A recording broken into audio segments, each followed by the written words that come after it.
कक्षा छठी, विषय हिंदी, पाठ 3, स्वतंत्रता।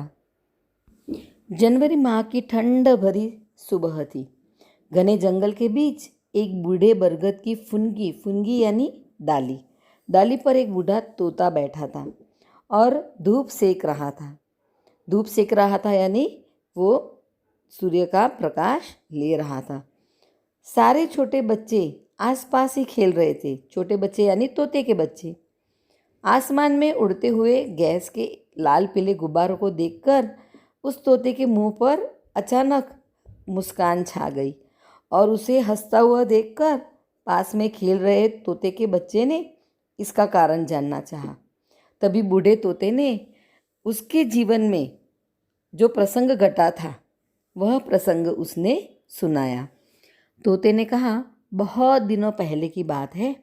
शाम होने वाली थी और सभी तोते यानी उसके सभी संगी साथी अपने अपने घर लौट रहे थे।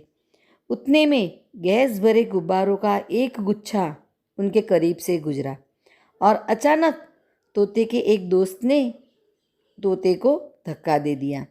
धक्का लगते ही बुरी तरह से वह तोता गुब्बारों की डोरियों में उलझ गया।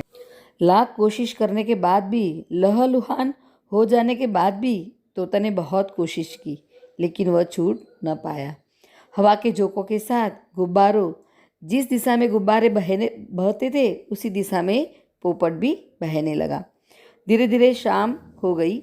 शाम होते ही जैसे गुब्बारों में से हवा कम हुई, वैसे गुब्बारे शहर की घनी बस्ती में एक पीपल के वृक्ष की फुनगी पर जा टिका और डोरियों में फंसा असहाय तोता भी उसके साथ पीपल के पेड़ पर फंस गया। पीपल के पेड़ के सामने जो बिल्डिंग थी, उस बिल्डिंग पे तीसरी मंजिल पर रहता था मोंटू। मोंटू की नज़र अचानक इस पीपल के पेड़ पर पड़ी और पेड़ पर फंसे तोते पर पड़ी। उसने अपने पिताजी को तोते को छुड़ाने के लिए कहा। पिताजी ने देखा कि तोते को बचाना इतना आसान नहीं था, क्योंकि वृक्ष की जिस फुनगी पर तोता अटका हुआ था उस फुनगी तक आसानी से पहुंचा नहीं जा सकता था। बहुत सोचने के बाद पिताजी को एक उपाय सूझा। मोंटू के पिताजी ने कहा कि जहाँ पेड़ खड़ा है उसके नीचे 4 दीवारी है और उस पर कांच लगे हैं। एक और गंदा पानी का नाला है, गंदे पानी का, और दूसरी ओर कूड़ादान है, यानी कचरा जहाँ हम फेंकते हैं वह कूड़ादान है। तो मोंटू के पापा ने मोंटू से एक लंबी रस्सी मंगवाई और उस डाल पर उन्होंने वो फेंकी और रस्सी फेंकने के साथ उन्होंने जैसे पोपट को कहा, अभी हम तुम्हें बचा लेंगे, और रस्सी को ज़ोर से खींचा। नीचे की ओर खींचते ही रस्सी के साथ वो डाल जो थी वो टूट गई और डाल कूड़ेदान में आ गिरी। डाल के साथ गुब्बारा और तोता दोनों भी कूड़ेदान में आ गिरे और तोते की जान बच गई। मोंटू के पिता जख्मी हालत में तोते को घर ले आए, उसे मरहम पट्टी की और पिंजड़े में रख दिया। पिंजड़े में रखने के कारण तोता कहता है कि वह बहुत दुखी हो गया। न तो उसने पानी पिया और न ही दाना लिया। रात में मोंटू उसके पिताजी के पास आया और 15 अगस्त का महत्व पूछा। पिताजी ने कहा, 15 अगस्त का महत्व कहते हुए पिताजी बोले कि स्वतंत्रता यानी आज़ादी, अपनी इच्छानुसार हर कार्य करने की सुविधा। तो सामने मोंटू ने वापस एक सवाल किया कि यह आज़ादी क्या सभी के लिए होती है? तो मोंटू के पिताजी ने उसे बताया कि हाँ, यह सबका अधिकार है। बस इतना सुनते ही तोता कहता है कि मुझे ऐसे लगा कि कुछ उम्मीद बन गई मेरे मन में कि मैं भी शायद स्वतंत्र हो जाऊंगा इस पिंजड़े से।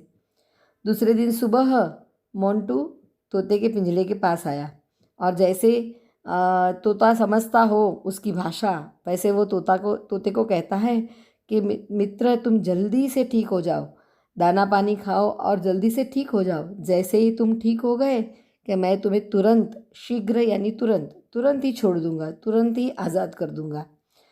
जैसे मोंटू की जो बातें थी वो तोता समझ गया और तोते ने मन ही मन तय कर लिया कि वह शीघ्र ही अच्छा हो जाएगा।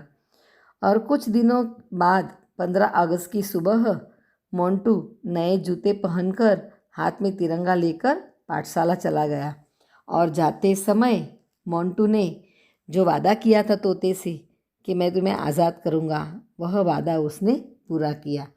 तो तोता कहता है कि मैं जैसे ही स्वतंत्र हुआ, आज़ाद हुआ, मैं इतना खुश हो गया, इतना मैं आनंदित हो गया कि मैं मेरे शब्दों में उसका वर्णन नहीं कर सकता हूँ। मोंटू सही मायने में 15 अगस्त का महत्व समझ चुका था और इसीलिए उसने तोते को आज़ाद करके अपना वादा पूरा किया। तो बच्चों, इस प्रसंग से स्वतंत्रता का महत्व समझ में आया ना आपके?